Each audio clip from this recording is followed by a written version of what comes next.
My name is Louise Bauer. I'm based in Sydney, where I'm the Chair of Child and Adolescent Health at the University of Sydney. I'm a paediatrician who cares for children and young people with moderate to severe obesity.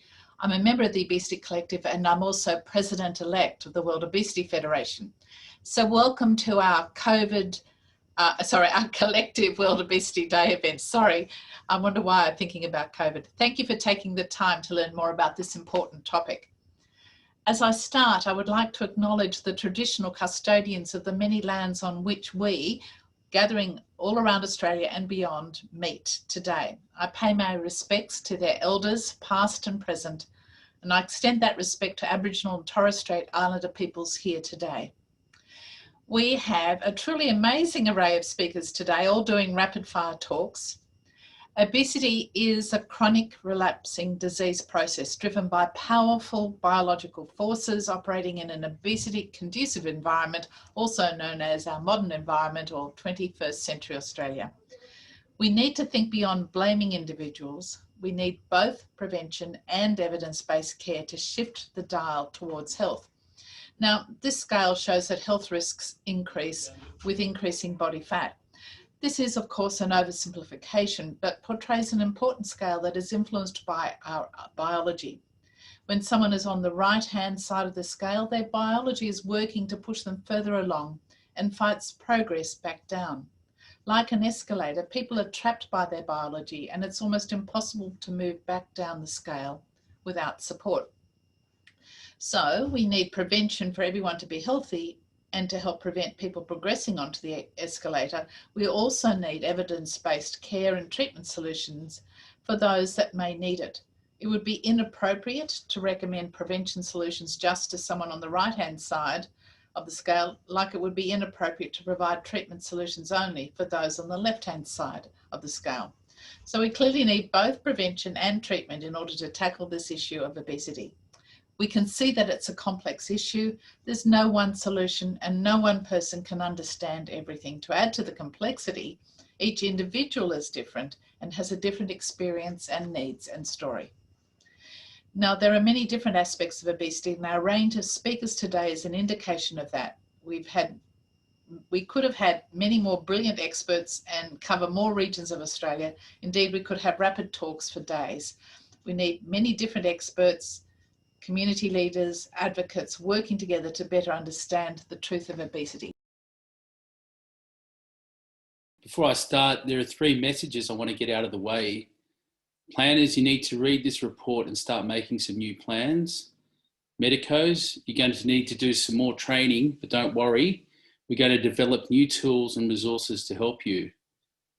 People like me, you're not alone. There is help out there, and there's more coming. Watch this space. My name's Andrew Wilson. I'm a father and husband, a resident of the Blue Mountains. I'm one of the founders of the Mid-Mountains Men's Walk and Talk and Lads Living Large, a men's obesity support group. Also, I'm a volunteer firefighter in the RFS. Today, I'm speaking on behalf of WIN, or Weight Issues Network. We're an Australian non-for-profit organisation. A quick shout out to all members. We're all volunteers. We as a team are trying to change the stigma of obesity and weight issues. People living with obesity generally don't want to be in the public eye, let alone opening up a discussion about obesity.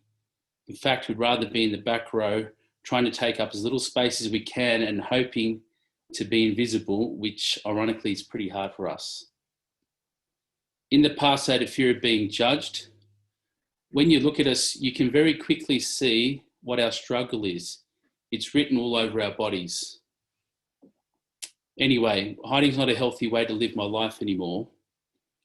On World Obesity Day, I feel the need to help get the message out and to be part of change on the way we think and deal with obesity.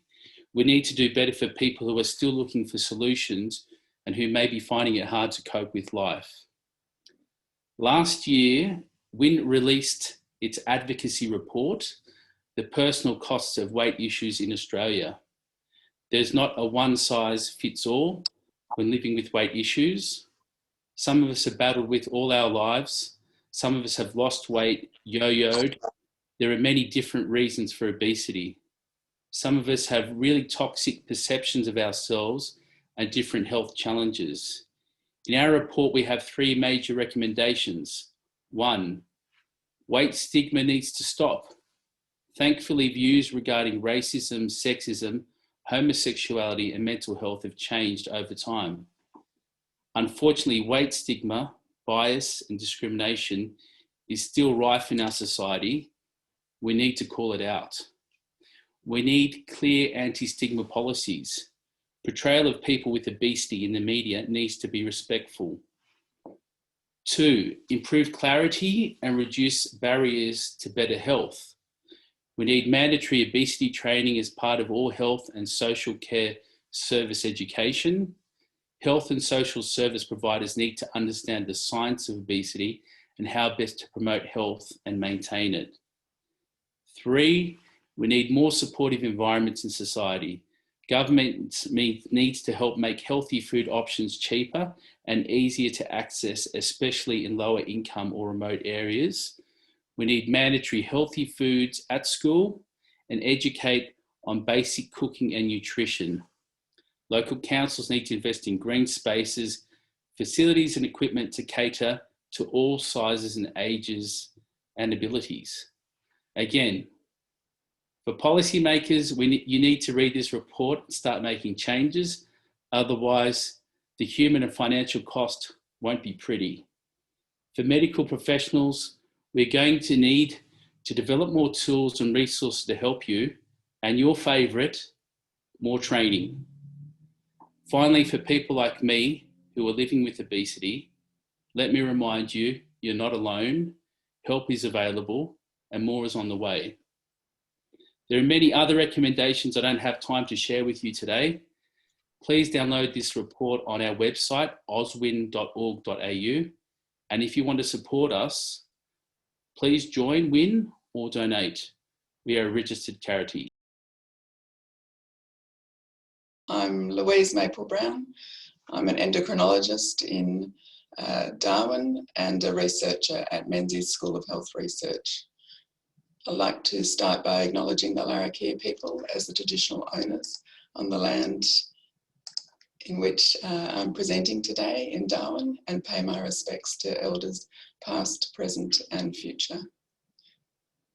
I've titled my talk today, Walking the Path Together, Incorporating Indigenous Knowledge in Diabetes Research, as that's such a crucial element of all the work that we do in our diabetes program at Menzies and across the Northern Territory and across Northern Australia. The picture there on the right of the slide is a picture of our Indigenous reference group, started and chaired by Sian Graham there, who's in the middle at the back in the picture. And our Indigenous reference group are crucial to informing our priorities of our research and guiding and informing the design of the research and all stages of the research, the implementation, the community engagement, and feedback and evaluation. You can see there a title from a recent publication, Walking the Path Together, Incorporating Indigenous Knowledge in Diabetes Research. This was an article that I was invited to contribute to Lancet Diabetes Endocrinology, and I co-authored together with Sian Graham, the chair of our Indigenous reference group, as well as colleagues from Manitoba in Canada, Jackie McGee and Brandy Wicklow, who have a similar diabetes program with Aboriginal communities in Canada and a similarly structured Indigenous reference group, and really highlighting the key importance of incorporating Indigenous knowledge in the research that we do.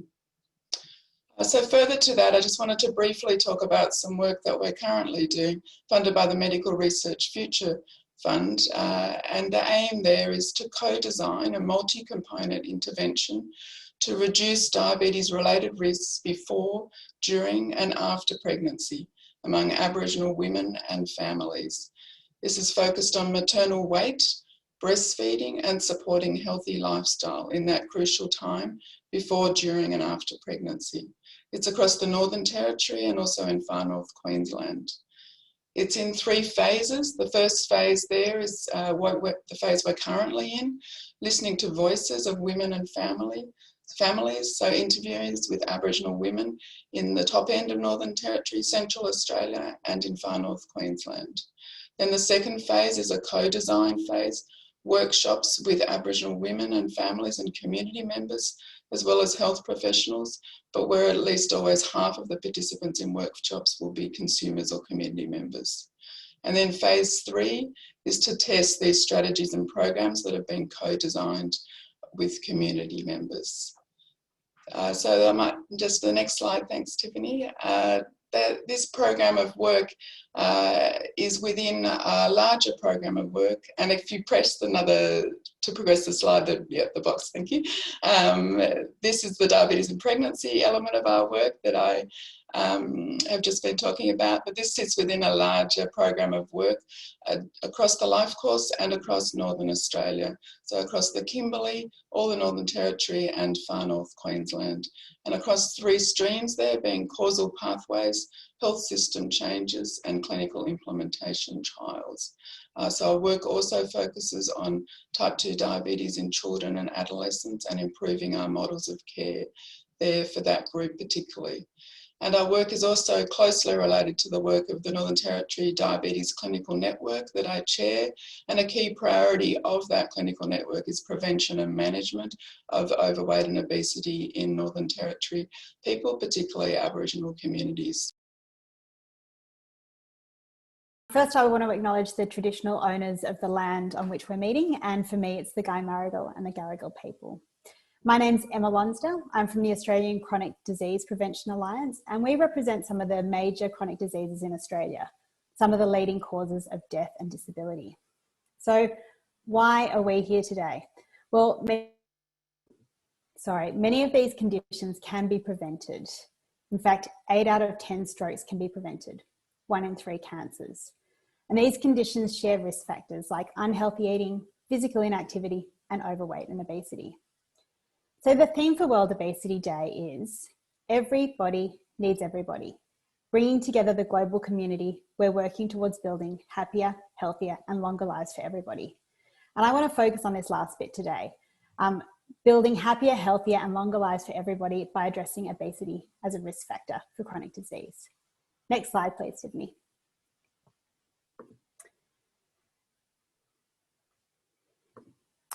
So, speaking of risk, obesity is a risk factor for chronic disease. And here's a figure from the Australian Institute of Health and Welfare. If everyone was in the normal weight range, disease burden in Australia could be reduced by around 50% for diabetes, almost 40% for esophageal cancer and chronic kidney disease, 25% for heart disease, 22% for stroke and breast cancer. Now, those are huge numbers. And we have to remember that that represents real people who are affected by disease. These are real people, real stories.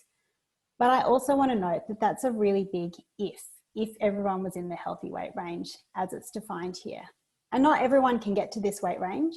It's really important that we can support people to maintain their existing weight and to prevent further weight gain where possible. I also want to highlight that this is not an individual issue. It's a complex systems issue. We've heard this already, but there's many causes and many different solutions.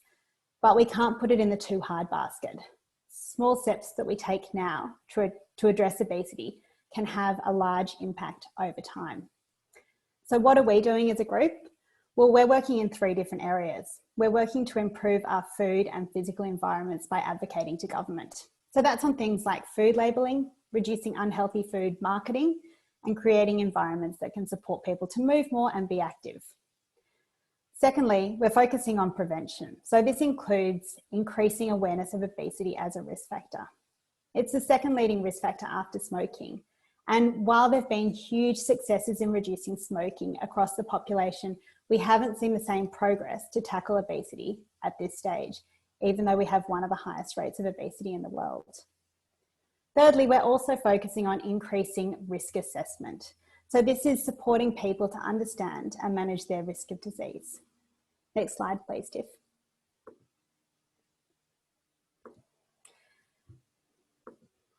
So in terms of understanding and managing risk, it's really important because some of the conditions can creep up and not show symptoms until quite late. So for example, you can lose 90% of kidney function before you see symptoms. Over 2 million Australians have pre-diabetes and around 500,000 have silent, undiagnosed diabetes. So that can lead to preventable complications like blindness and amputations if it's not treated. And for both these conditions, obesity is a major risk factor. So what can we do? There are online risk tests and calculators that our members have developed to help you understand your risk. And these can take just a few minutes to fill in, and they ask about a range of risk factors, including obesity. The results are good. They give an indication about your overall risk, and it's a starting point to have a conversation with your GP about how to manage your risk at an early stage. Our website, just listed there, has a link to the risk tests for diabetes, heart disease, stroke, kidney disease, and cancer. So this year, the Australian government is releasing national strategies on prevention, primary care, and obesity. In all these strategies, we want the government to address obesity as a leading risk factor and to promote risk assessment so that people are supported to understand and manage their risk before it's too late.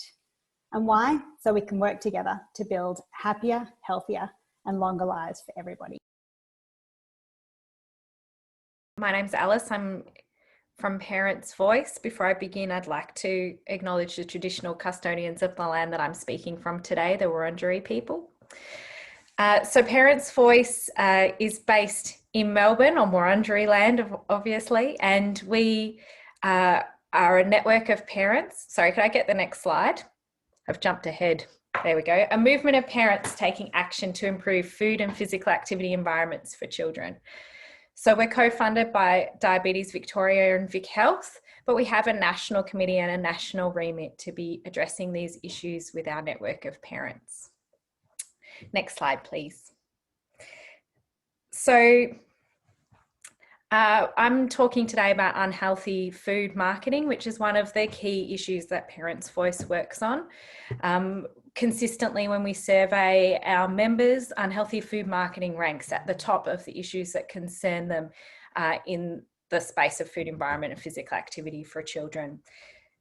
Children deserve to grow up in a world that is free from the influence of unhealthy processed food companies and that supports their well-being and their health. But these unhealthy processed food companies spend millions of dollars every year to target ads of their products directly to children. And here on the screen, we've got a couple of examples of ads that are, the first one being, you know, there's a big community event sponsored by Coca-Cola. The one in the middle, the supermarket is proudly claiming that they're free from confectionery in this particular location, but we can see that's clearly not the case. And the one on the right combines sugary drinks and digital marketing together in a cross promotion that greatly, absolutely targets children with ads for those products. So, and they do this because they know it works. They know that it drives consumption and behaviour, and it associates them in the lives of children in a regular part of their diet and their life, which then leads into adulthood. We know 1 in 4 Australian children are above a healthy weight, and about 40% of an average child's daily intake is coming from unhealthy processed discretionary foods. So kind of just a couple of examples of how we know that this sort of advertising is working. In Australia, the government doesn't set the standard for unhealthy marketing to children. It's loosely controlled by a range of self-regulatory codes. So basically the food industry is setting their own rules and their own guidelines, their own standards around unhealthy food marketing to children. I get the next slide. So here is a very kind of stark example of a company that says they don't market to children. And you can see quite clearly here that it's not the case. Luckily, this is actually an example of how the advocacy work that Parents' Voice does actually led to some change. We got this particular water slide scrapped because we led a bit of a public campaign and pointed out quite rightly that this directly contradicted the statements that the company themselves made. Could I get the next slide? I think it's got some fancy zooming features, the next slide. Sorry, Tiff. Yeah, there we go. Or could I get that one back? Yeah. So every year Parents' Voice does a campaign called Fame and Shame, where we collect examples and parents nominate them over the year of marketing to children. We collate them and then we put them together as a big grouping under a couple of different categories for parents to vote on to kind of crown the worst of the worst. So I thought I'd show you a couple of examples to show how clearly that unhealthy food marketing is literally the wallpaper of kids' lives, that it's everywhere. So here we've got examples here of the proliferation of McDonald's advertising in the AFL. So it's across a lot of the teams. They sponsor the junior, some of the junior programs, including the kick to kick after the game, that has a whole lot of nostalgia in adults' lives, that kick to kick, and it's not at every game anymore, but if it is, it's sponsored by McDonald's. And so they kind of sponsor across the leagues and various teams. Next image on this slide, Tiff. Yeah. And with the explosion of women's professional leagues and teams. 30 seconds, Alice. Okay, thanks, Tiff. You can see here Cadbury is a sponsor of a whole lot of the women's teams, kind of getting in a sense, in the ground floor, but really showing that it's kind of everywhere across professional sport. Next slide, please, Tiff.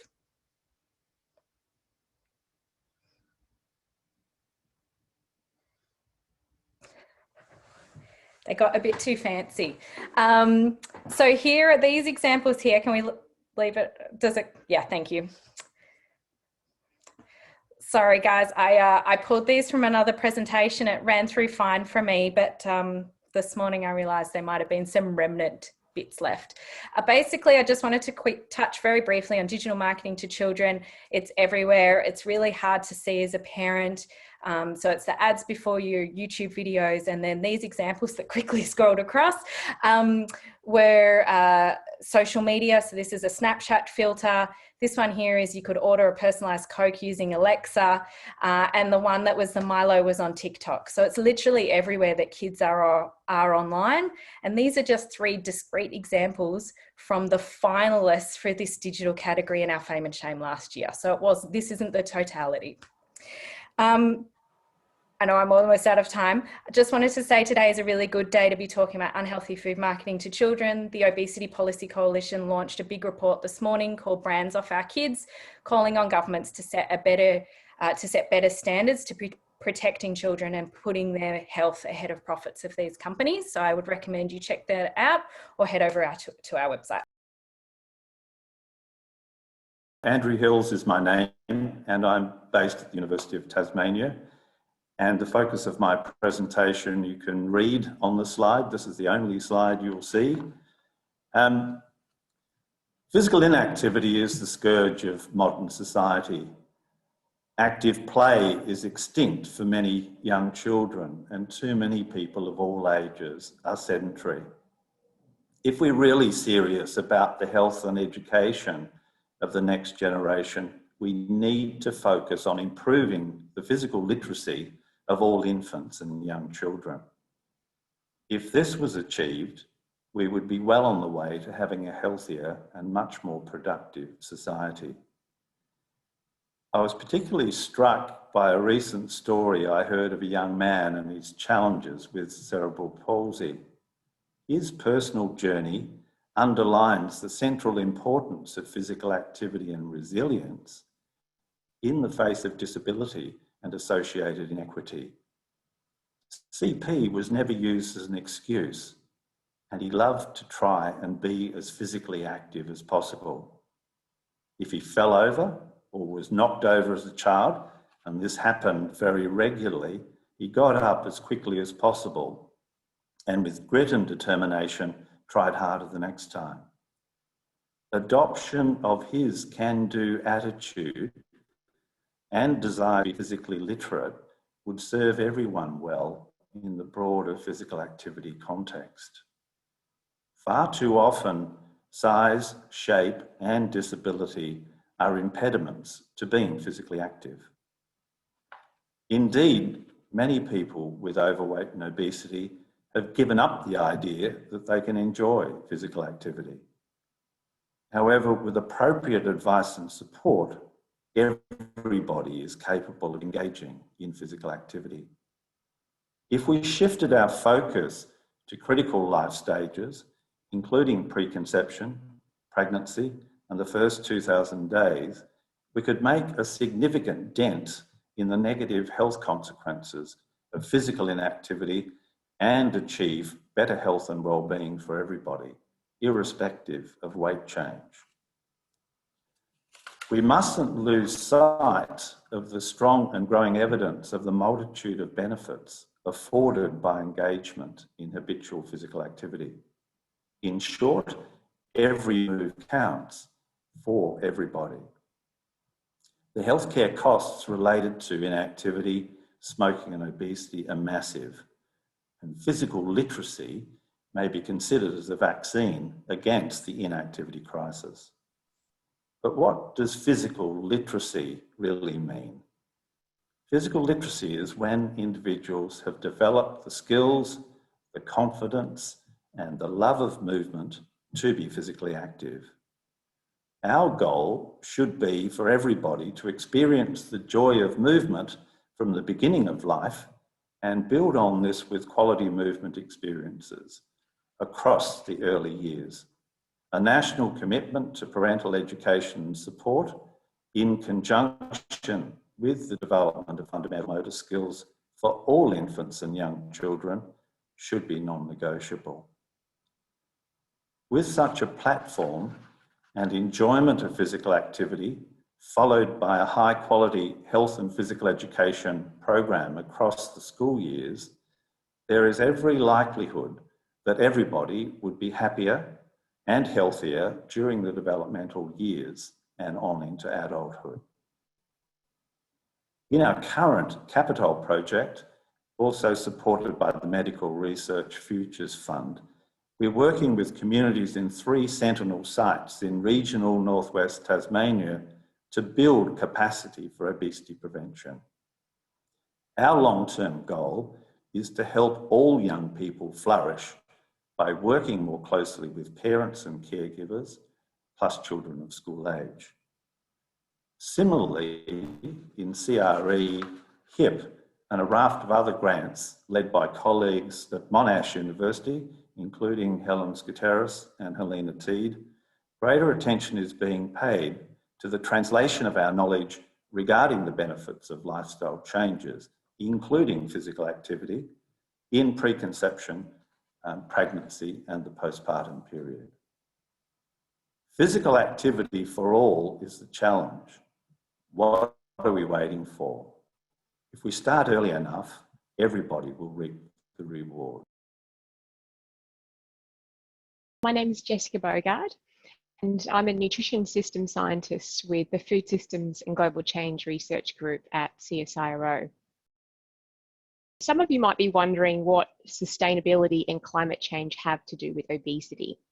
And if you are, please have a look at our at the Lancet Commission report on the global syndemic of obesity, undernutrition, and climate change. In that report, we really clearly lay out how these 3 major global challenges are actually quite closely linked. They coexist in time and place, they interact with each other, and they also have common systematic drivers.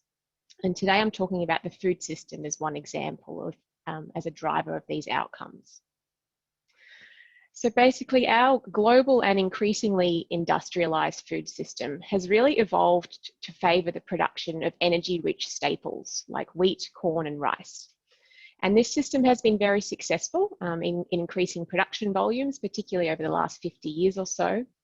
And this has had the really important impact of reducing hunger and undernutrition around the world. However, in many contexts, this has also actually contributed to very monotonous diets that might provide sufficient energy or calories, but not the micronutrients required for human health. And in fact, alongside growing obesity rates, around 2 billion people around the world suffer from some form of micronutrient deficiency. We also know that those who are undernourished in early life their physiology is altered in a way which means that they're more likely to suffer from overweight and obesity as adults. Now, this historical bias towards staples also means an oversupply of cereal grains and oilseeds, which provide cheap inputs for the development of many ultra-processed foods, which are, of course, a key driver of obesity. So on the one hand, we have global food systems that are driving both undernutrition and overweight and obesity. And at the same time, this same industrialized global food system is also contributing to unprecedented environmental damage. We're already overshooting planetary boundaries on several metrics. And agriculture alone accounts for around a quarter of the world's global greenhouse gas emissions. So reform in food systems is absolutely necessary if we're going to address climate change and emissions reductions targets. And as many of you know, numerous organisations, panels, reports around the world have called for widespread food systems transformation to try and address these multiple challenges simultaneously. This means changes throughout the whole food system, from production right through to consumption. So firstly, agricultural production systems, they need to be refocused on producing the foods that we need for healthy diets. So at a global scale, this means like a move away from this focus on staples to produce a greater quantity and variety of fruits, vegetables, nuts, seeds, and others. But it's not just about the production. Related to this, we really need to invest in supply chains to make those healthy foods more accessible, more affordable, more desirable, and more convenient for people. Of course, we also need to employ a range of strategies that support a shift in consumption patterns, particularly through policies that change the food environment. And you've heard from many other experts today in that space. It's a huge area, but I just wanted to mention one example, which relates to food-based dietary guidelines. We're conducting a review at the moment, and we're seeing a growing trend where in the last couple of years, many countries around the world are broadening the goals of their dietary guidelines beyond health to also include environmental sustainability goals. And so, of course, that's an important area for community awareness and education. But more broadly, when those guidelines are embedded in public procurement policies, etc., then they really do have potential to change the food environment and have a greater impact on diets and health. And my last point here is just about policy coherence. So, of course, there are many policies that shape our food system that were not designed with population health in mind.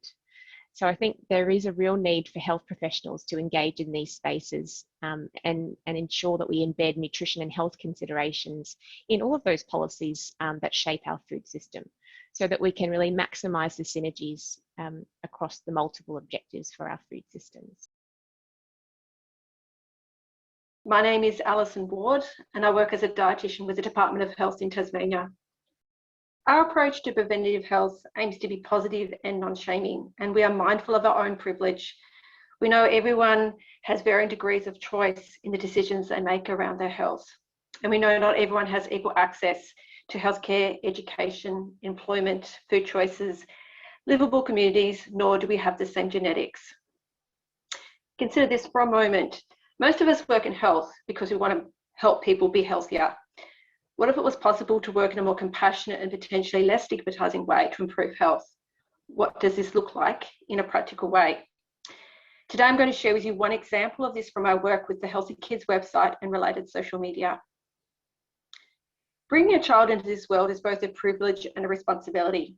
Time and time again, when we work with parents and community, what comes through is that all parents, no matter what their circumstances, instinctively want to give the child the best start in life.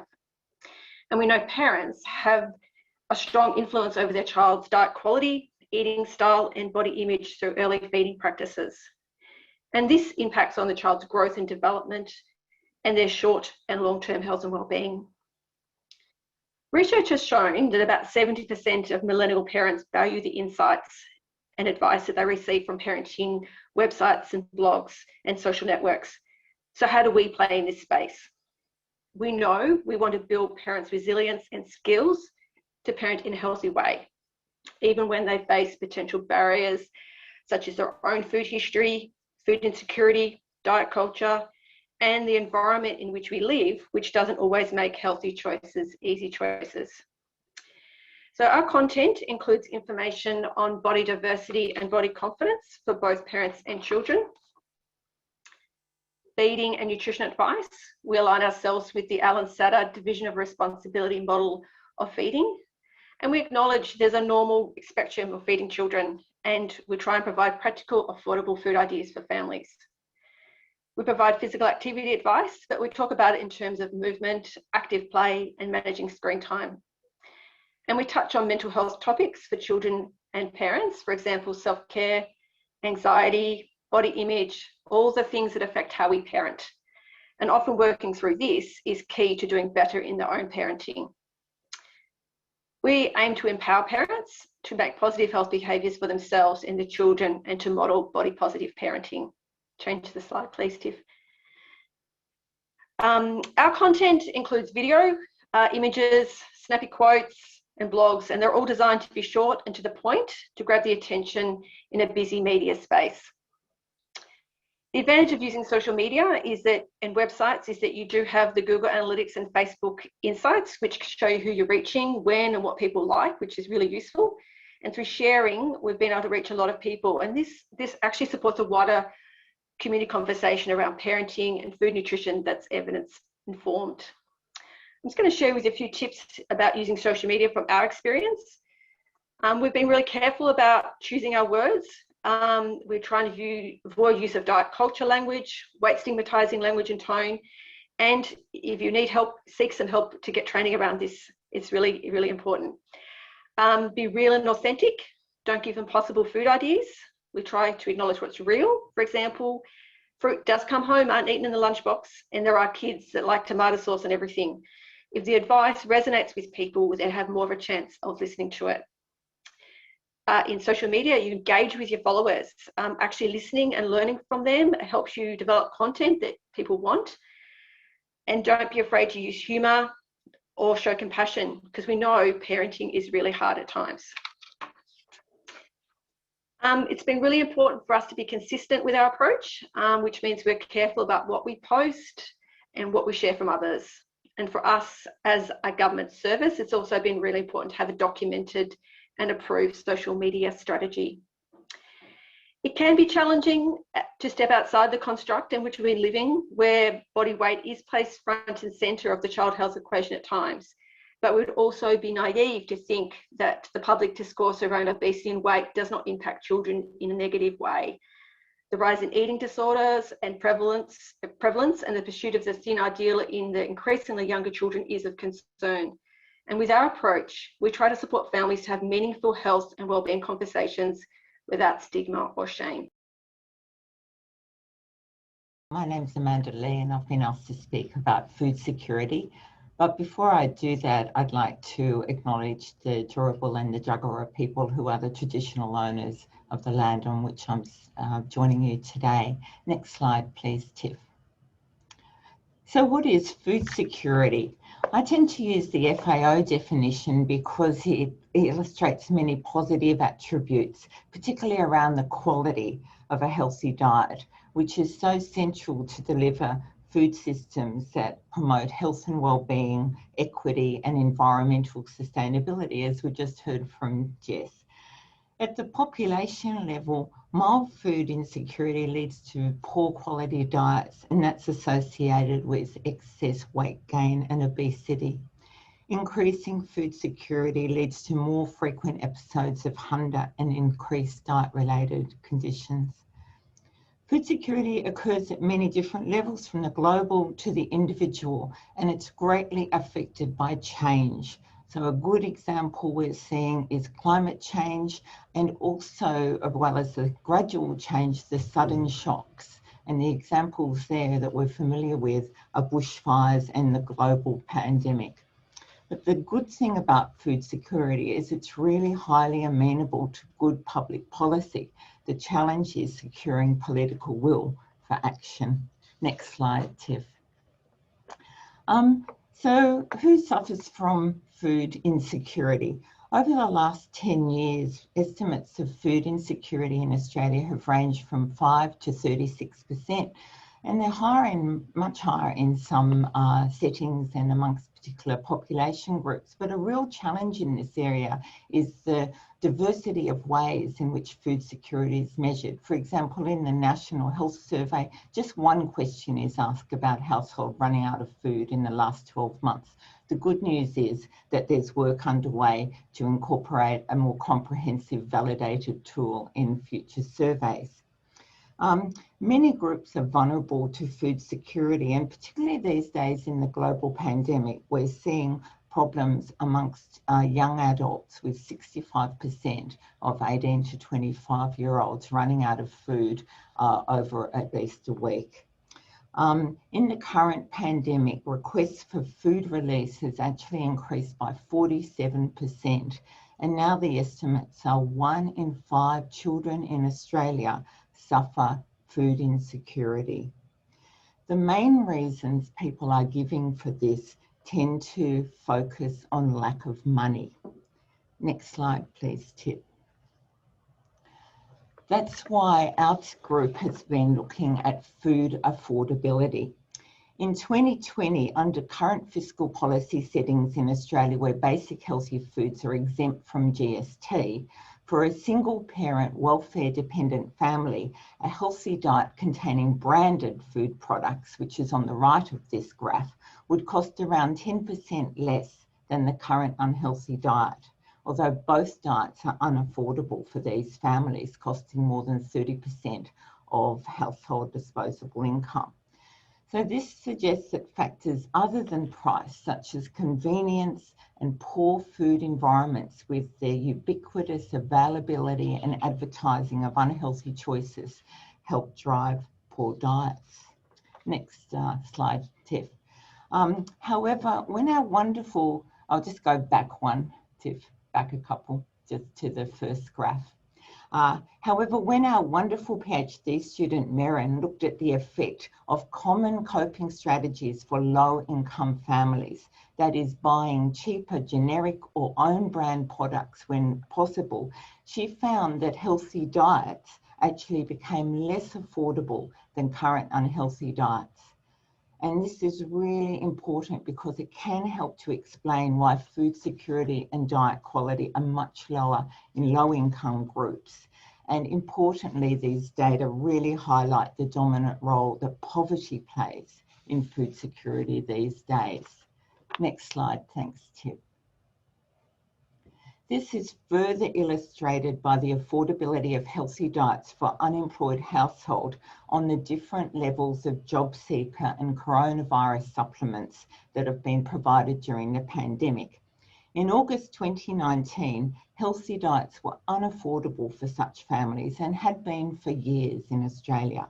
But for the first time in May 2020, when full supplements were received at the start of the pandemic, these diets became affordable.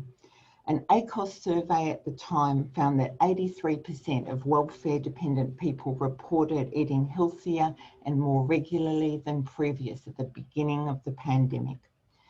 The problem is that this was short-lived as supplements decreased, and with the recently announced ongoing increase of only $25 per week in job seeker payments, healthy diets are again unaffordable for the most vulnerable Australians. Last slides. Thanks, Tiff.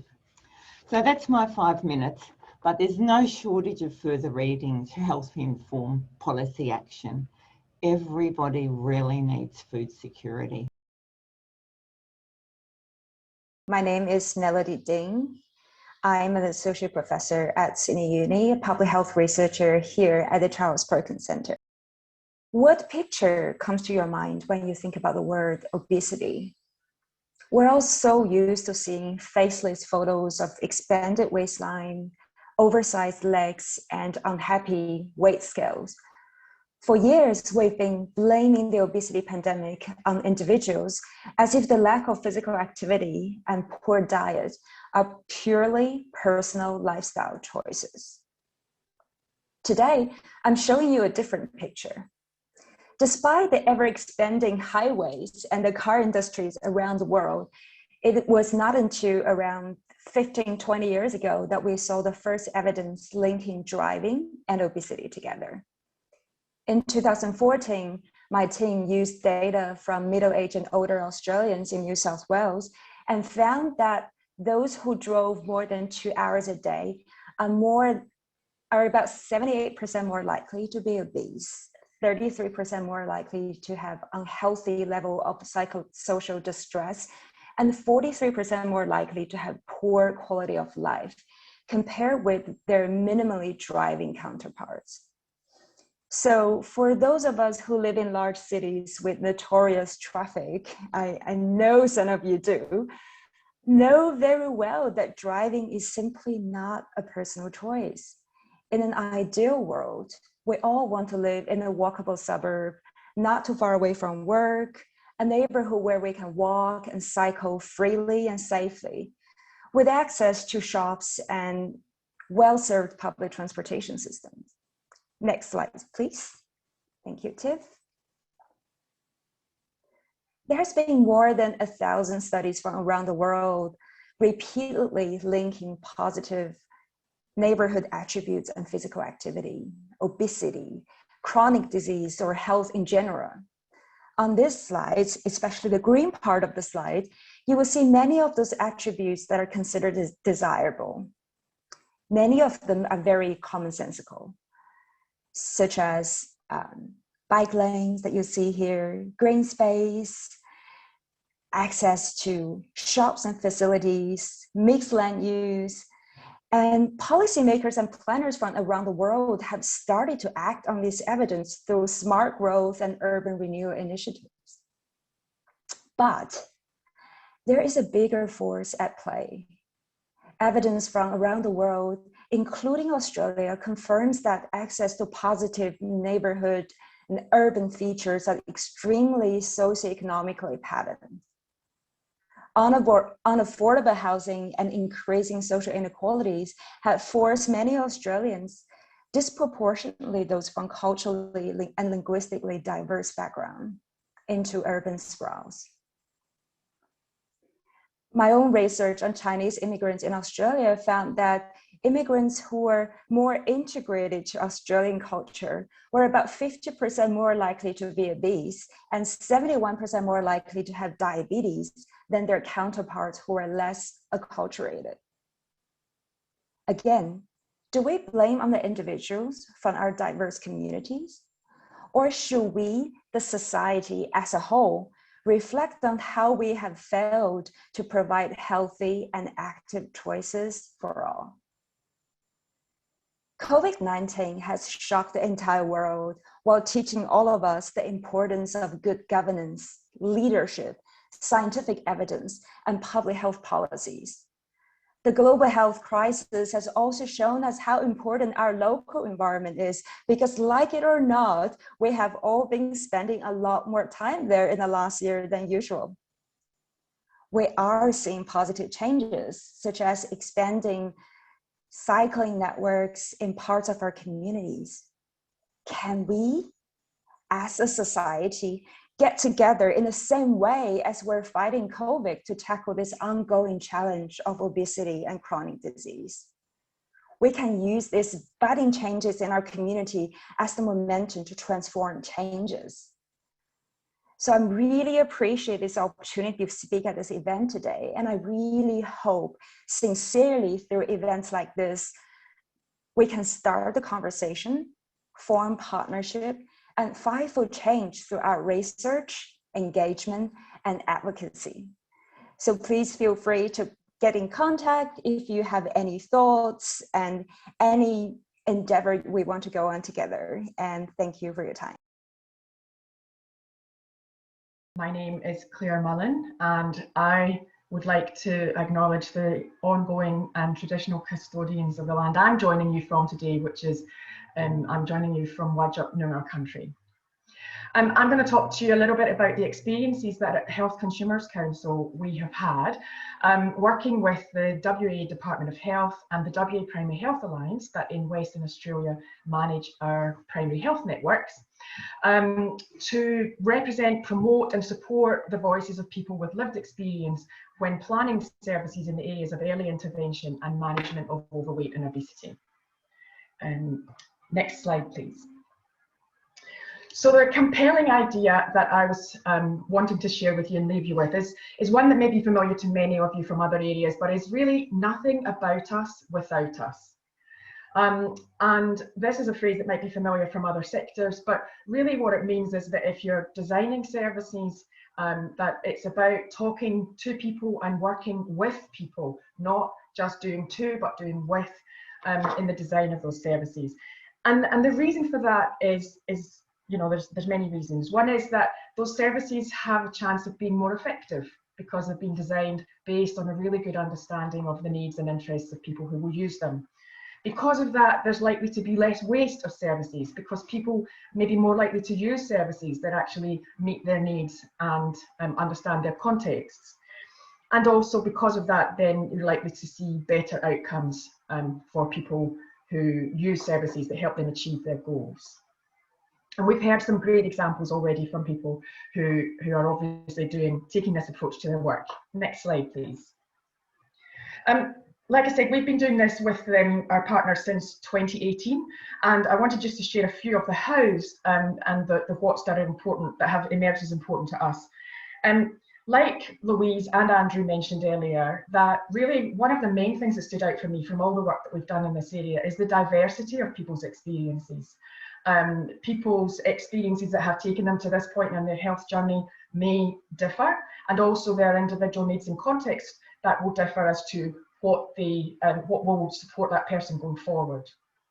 Because of that, we used a variety of ways to hear from people. For example, we did a survey that received over 700 responses. We had in-person focus groups. We've done online discussions. We have a Facebook group, and we send out regular emails to a mailing list of people who are interested in this area. So really, when engaging with people, as for any health topic, that understanding the diversity and responding to people's different needs and the way that people want to engage. As it's been talked about, I think briefly before, because many people experience judgment and stigma in this area, and not everyone, but some people do, that taking the time to invest in building trust and relationships is really important. That can be about making sure that there's lots of opportunities for people to engage over time. But what that does mean is that the investment of staff time and money, because here in Australia people may be aware there is a policy of recognising the expertise of people with lived experience by offering consumer participation payments, and that's an important part of bringing forward those voices. What I would say about engaging with people and involving people with lived experience is that if you're doing this, is to be open to change yourself, because if nothing's up for change, then consider if you want to ask. And the second thing, and the final thing, is the opportunity to bring forward both individual stories, but then also drawing on other data. So, for example, the survey data that we gathered. Next slide, please. I'm going to share just a couple of the pieces of feedback that we heard. In that survey, over 40% of people at the time had taken action to lose weight more than 5 times in the previous 12 months. But of that, only 15% of people had access to GP for support. And you can see that 9% had tried with a healthcare team and 9% had used clinical interventions such as surgery. And what we've heard is that people have a strong need, and we hear this consistently whenever we talk with consumers, ongoing, affordable services that respond to their needs. And that ongoing is really critical, because we often see 8-week programs, 12-week programs, but actually, you know, the feedback is that people would like access to support on a much longer basis. Judgment, stigma, shame and embarrassment can be a barrier for some people to getting the right treatment. And I know that's certainly been something in my own experience that has impacted on me.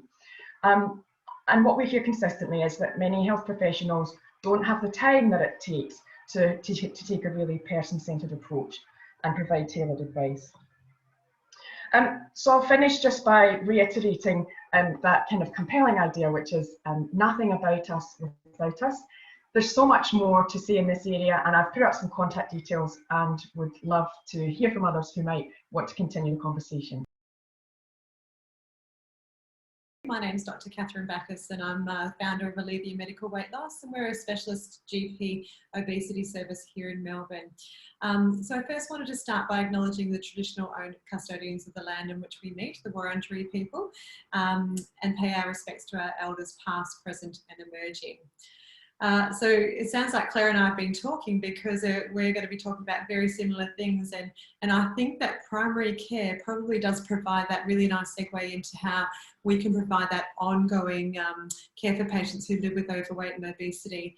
So I think GPs are ideally placed because they are with patients throughout their lifespan. So we've got opportunities for intervention from, you know, a woman who's pregnant and in those early gestational time, which we know is crucial for reducing the risk of obesity, education around nutrition in the first 4 years of life, you know, intervening in key times in a person's life when obesity is a greater risk, when they're leaving home, the time of menopause, the time of retirement, stopping smoking, etc.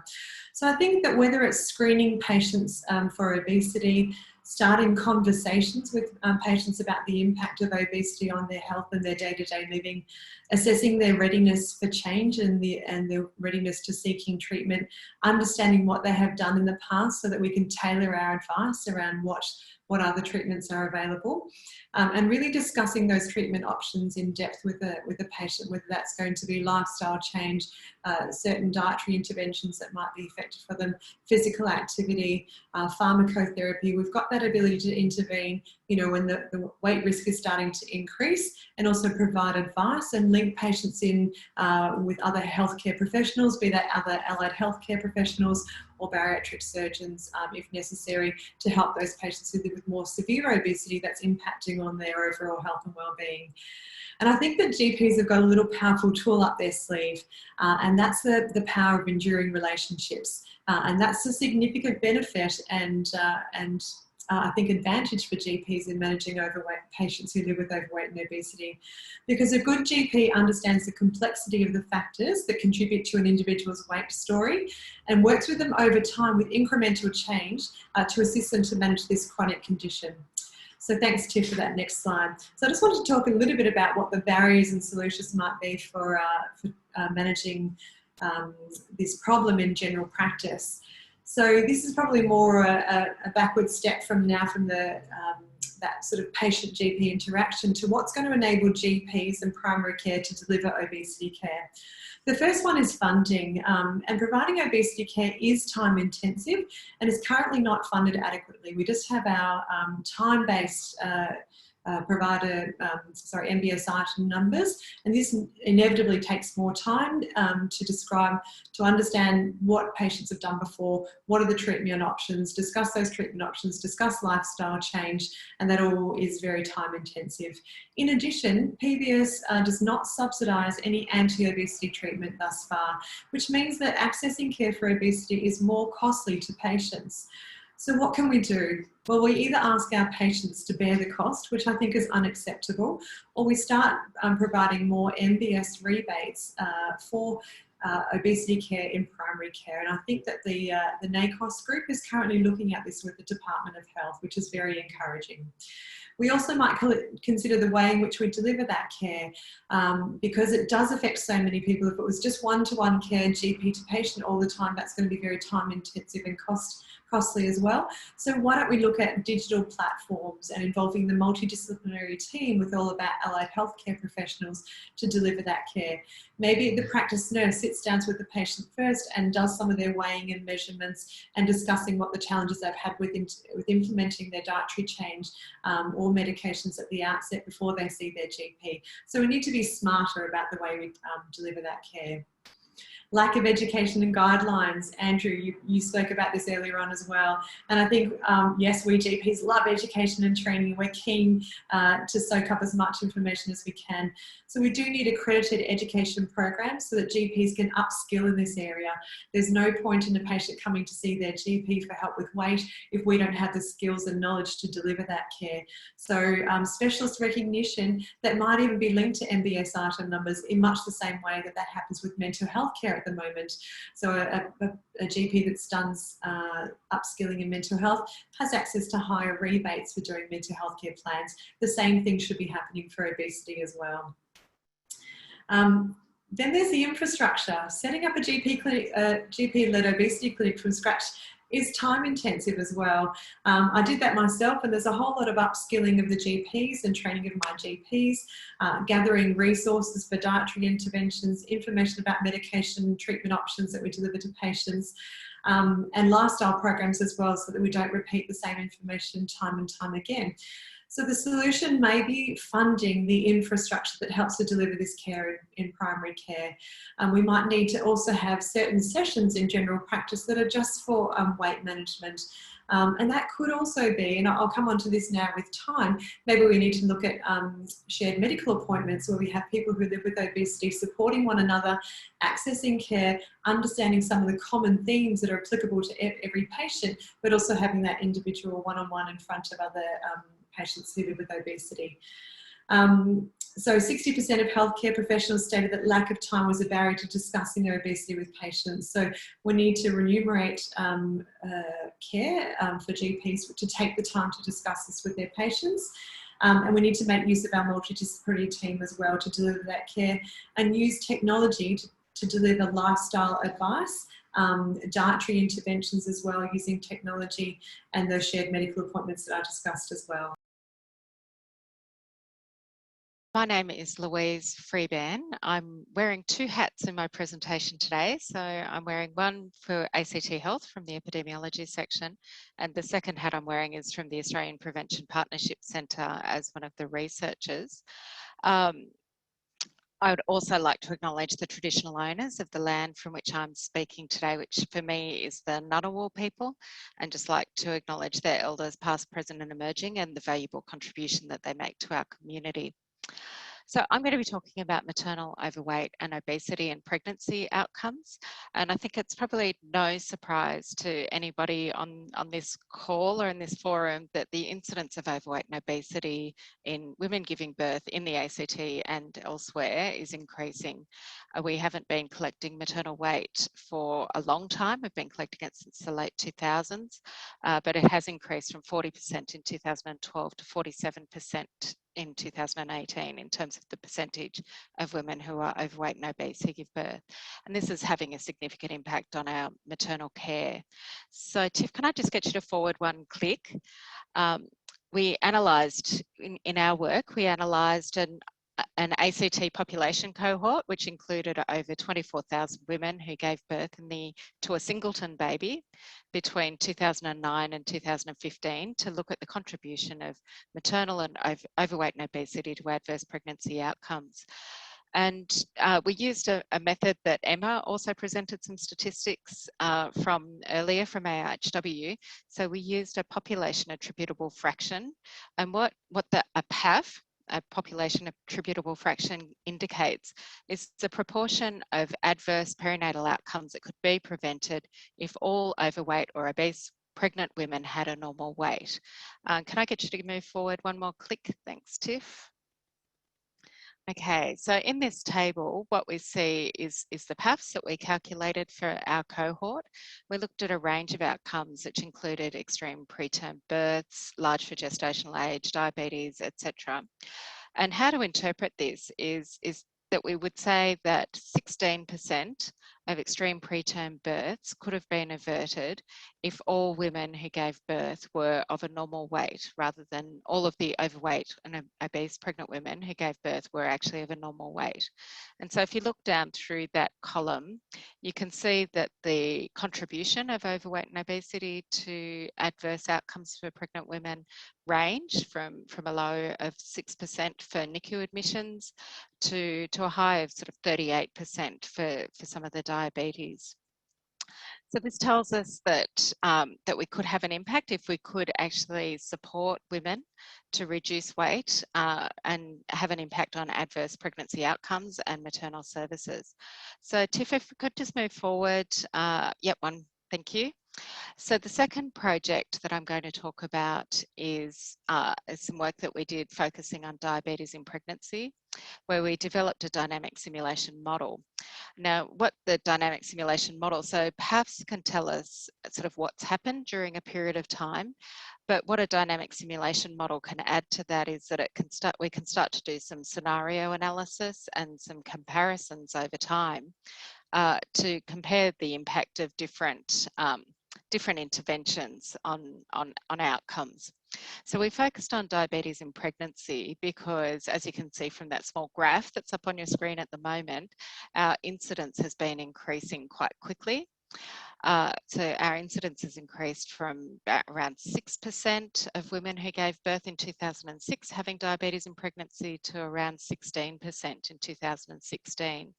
And what's not on that graph is that it's continued to rise. So the latest available data has that now hitting around 20%. Now, some of that increase is actually due to changes in diagnostic screening, and some of the increase is actually due to changes in pathology practices, but it is also being driven by underlying risk factors in the population that's contributing to diabetes in pregnancy risk. Tiff, if we can go forward one click. So what we did is we invited local, national and international experts to come together with us to use a participatory process to develop a dynamic simulation model. And what you can see there on the screen now are some photos from the workshops where we brought people together pre-COVID to collaboratively map the causal factors and the system that the diabetes in pregnancy system, including everything from risk factors through to clinical services. Tiff, if we can move forward one more. And what we did was we used the information that we gained from our participants to develop a simulation model. Now, I don't expect you to be able to read that diagram that's on the screen. What I want you to take away from this is that a simulation model is essentially a computer model that uses mathematics to represent different elements of a system for a problem, and it just helps us to explore complex issues like diabetes in pregnancy. Now, this model is quite unique that we've developed. We're very lucky. Just 20 seconds left. 20 seconds left. I'll be really quick then. So I might move forward two clicks, Tiff. Thank you. Just to get some of the key messages up. So in this model, we can look at population interventions and individual interventions. And the simulations that I wanted to talk a little bit about today were those scenarios where we looked at the impact of having population level interventions which targeted overweight and obesity across the whole population compared with targeting high risk individuals in sort of pre and inter pregnancy periods of time. And what we found was that population level, we really need to intervene at a population level to turn the tide on diabetes in pregnancy. So weight reduction interventions targeting high risk individuals were really beneficial for those individuals, but they weren't enough to impact on diabetes in pregnancy at the population level.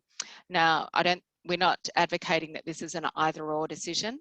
What we're saying is that, in fact, the best outcomes come from doing both, that we need to continue with the weight reduction interventions with high-risk individuals, but we also need to be continuing to aim to reduce overweight and obesity at a population level.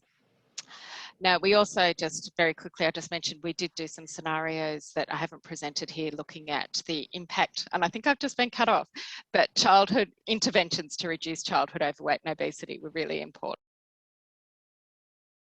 Hi, my name's Gary Whittet. I'm on the land of the Kaurna people today, and I pay my respect to elders past, present and emerging.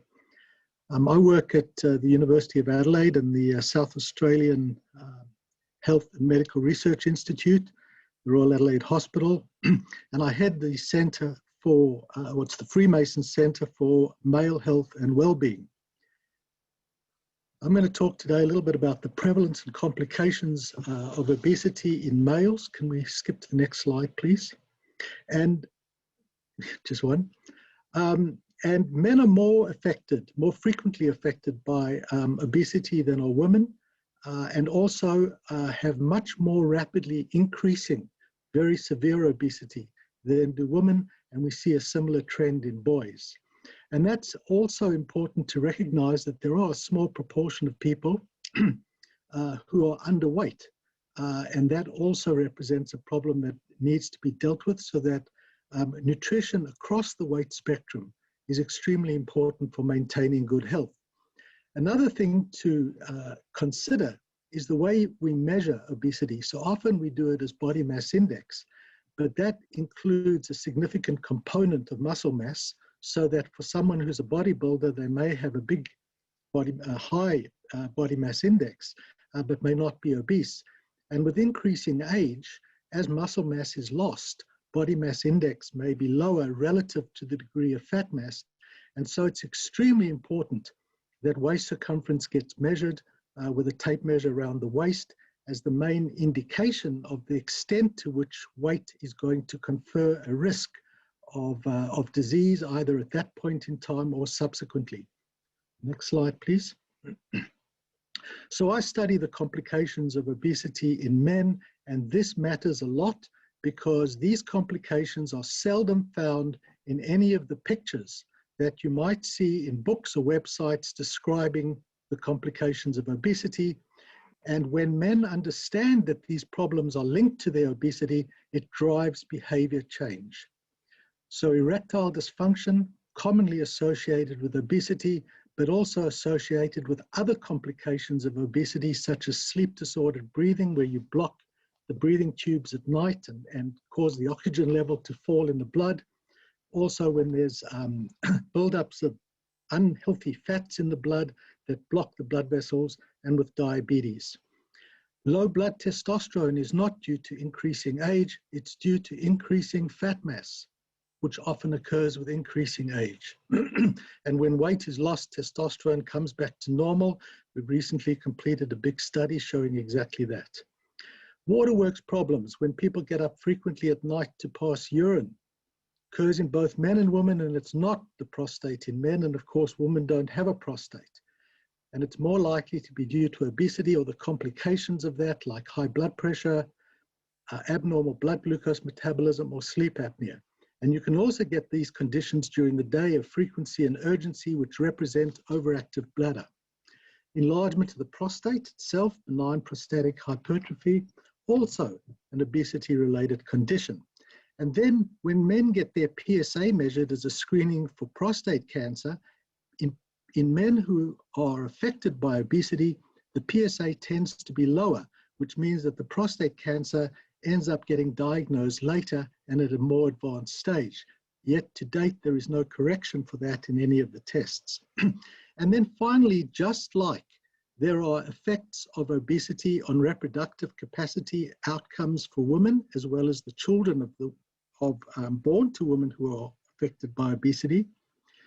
Same in men, there are abnormalities of sperm affecting how they move, how they look, what the genetics of them are, leading to loss of fertility, but also importantly, transferring the risk of chronic disease to the children that are born, and that may occur down not just one generation, but down 2 generations. And then finally, because we're in the age of COVID, it's important to remind everyone that men are twice as likely to die from COVID-19 as a woman. And that is predominantly because of obesity and obesity-related complications, in particular diabetes, hypertension, and cardiovascular disease. My name is Sue Byrne. I'm a clinical psychologist from Perth, and I specialise in the treatment of eating disorders. And this morning I'm going to be talking about eating disorders in people living in larger bodies. Next slide, please, Tiffany. Eating disorders are severe psychiatric illnesses, and they are associated with adverse psychological, medical, and social consequences. Eating disorders are common, and they are definitely increasing in prevalence. Historically, eating disorders have been conceptualized as being problems of people with low weight. And I think often when we think of someone with an eating disorder, we imagine someone with anorexia nervosa, so a young female, very emaciated, in a hospital gown with a nasogastric tube up her nose. However, this conceptualization is definitely inaccurate. The most common eating disorders are binge eating disorder and bulimia nervosa, followed by atypical anorexia nervosa. And these disorders occur in people in a huge range of body shapes and sizes. In fact, over half of all people with an eating disorder in Australia are living in a larger body. Research also shows us that individuals at a higher weight are at increased risk of developing an eating disorder compared to those with a lower BMI. And this is the case for children, adolescents, and adults. Importantly, eating disorders in people who are in larger bodies are just as serious and life-threatening from both medical complications and self-harm as are eating disorders in people who are not larger bodied, and carry a similar risk of psychological distress and psychopathology. Next slide, please. The issues associated with misconceptions about eating disorders in people living in larger bodies are complex and important. Firstly, because of these misconceptions, eating disorder symptoms often go undetected and untreated in people living in larger bodies. We know that individuals with eating disorders who are living in larger bodies will frequently present to primary healthcare settings or mental health care settings seeking weight loss treatment rather than treatment for an eating disorder. In fact, many of these individuals are not even aware that they do have an eating disorder. They see themselves as being to blame for their issues. They see themselves as greedy, lazy, etc. So when individuals living in larger bodies do present for weight loss treatment, this should not be automatically praised or reinforced. Indeed, weight loss is usually contraindicated, at least initially, for individuals with eating disorders. When we treat eating disorders, the eating disorder symptoms are always the primary focus of treatment. And this is because trying to lose weight or follow a strict diet is totally incompatible with reducing eating disorder symptoms, for example, binge eating or for reversing malnutrition. Therefore, health professionals need to routinely assess and monitor for eating disorder symptoms and other risky behaviours in these individuals when they present for treatment. It's also important to note that binge eating or loss of control eating or even emotional eating are not the only or even the predominant eating disorder behaviours experienced by individuals living in larger bodies. Dietary restriction, starvation symptoms, malnutrition, self-induced vomiting, laxative misuse, diet pill abuse, and driven and compulsive exercise are also frequently present among those with higher BMIs. The big problem with misdiagnosis on assessment is that it results in subsequent inappropriate and/or inadequate treatment, or even no treatment in many cases. This is a problem because we know that early intervention is absolutely crucial in the eating disorders. Early intervention provides the best chance of a recovery for an individual with an eating disorder. Therefore, it's imperative that eating disorder symptoms are identified and that appropriate intervention is offered as soon as possible. Unfortunately, weight stigma continues to be a major factor in the under-recognition and under-treatment of people with eating disorders. The good news is, at the moment, I'm part of a national eating disorder collaboration working group who are developing Australian guidelines to assist health professionals caring for people with eating disorders who are living in a larger body.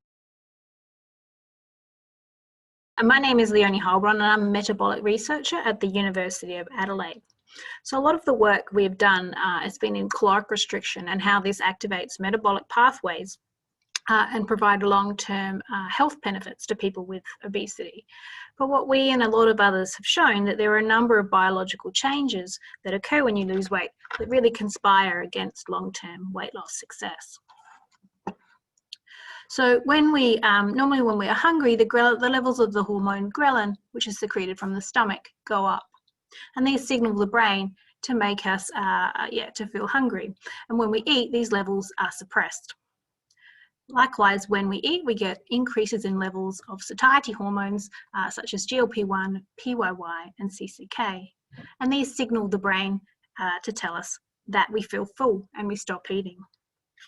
So when we lose weight, can we just advance the slide, please? When we lose weight, we see that there are increases in the level of the hunger hormone ghrelin and reductions in the satiety hunger hormones to, block or to dampen those feelings of fullness and driving us to be hungry more quickly after we lose weight. We also see reductions in leptin levels as we lose weight. And leptin is another satiety signal that is secreted from the fat cells to signal the brain that we are feeling full. So those levels also drop very rapidly after we lose weight. Leptin is also involved in driving energy expenditure. So when we lose weight, along with a reduction in fat mass and muscle mass, our metabolic rate drops. Uniquely, we have shown that in humans, weight loss also drives people to reduce the amount of physical activity that they do. So by the time you lose around 5% of your body weight, we see reductions in energy expenditure in the order of 300 calories per day, which is about a smashed avocado on toast reduction per day. So the body has really quite a lot of signals. If we can advance to the next slide, please. So the body really has quite a lot of signals that really defend against weight loss. What we also see, though, that this weight loss, it's important to know that even this really short-term weight loss has really long-term health benefits. This has been shown in more than 3 really large trials across the world, in the USA, in Sweden, and in China. These studies are having recruited thousands of people, and this one is from the USA, and they put them either onto a lifestyle treatment where they did physical activity and reduced calorie intake in purple. They put them on metformin or onto a placebo pill. They observed about 7 kilograms of weight loss over the first year in the lifestyle intervention group. And over time, they regained that body weight back to around about the same level as the metformin group, out to 10 years. But what's really important to take note is at this 4-year time point, even though this weight regain had come back, the lifestyle intervention group had a 58% reduction in the risk of developing type 2 diabetes. And this was more significant than the group that was put on drugs. They had a 31% reduction in the risk of diabetes compared to the metformin group at 4 years. They've now followed up these patients for 15 years, and we still see significant benefits and reductions in diabetes risk in the lifestyle group. Can we go to the next slide, please? So something we've been focusing on more lately is really improving health at any weight. So we've known for a long time that shift work and sleep deprivation can induce a circadian misalignment between the central clocks in our brain and the peripheral clocks in our body. And this misalignment is associated with an increased risk of many disorders, such as hypertension, inflammation, insulin resistance and diabetes, some types of cancers, and also fatty liver. So in the last few years, we've begun to recognise that food intake is a driver of this circadian misalignment between our peripheral clocks in our body and our central clocks in our head. And this has led to, if we can go to the next, advance the slides, please. This has led to a marked interest in, the timing of food intake or when we're eating. This study was published a couple of years ago now, and they asked people to eat simply consume all their foods in the morning, so between 8 o'clock and 2 o'clock in the day, and they were matched that to the other pattern where they were allowed to eat between 8 a.m. and 8 p.m. So these diets were identical between the two groups. And they saw that the group that ate earlier in the day had improved insulin sensitivity, so reduced diabetes risk markers, they had reduced blood pressure, reduced oxidative stress, and had a reduction in appetite. And advancing to the next slide, please. We've also shown this in another pilot study in our group, where we showed that if you, we were a little bit more relaxed and we let people eat for 9 hours per day. And in one group, they ate between 8 a.m. from breakfast time until 5 p.m. And in the other group, they started eating at lunchtime until 9 p.m. And both of those groups, time-restricted eating, significantly improved the glucose tolerance or reduced diabetes risk markers. So at the moment, these trials really are just at the pilot stage, but they are promising, and they're suggesting to us that maybe focusing on when we eat could be another way to improve health.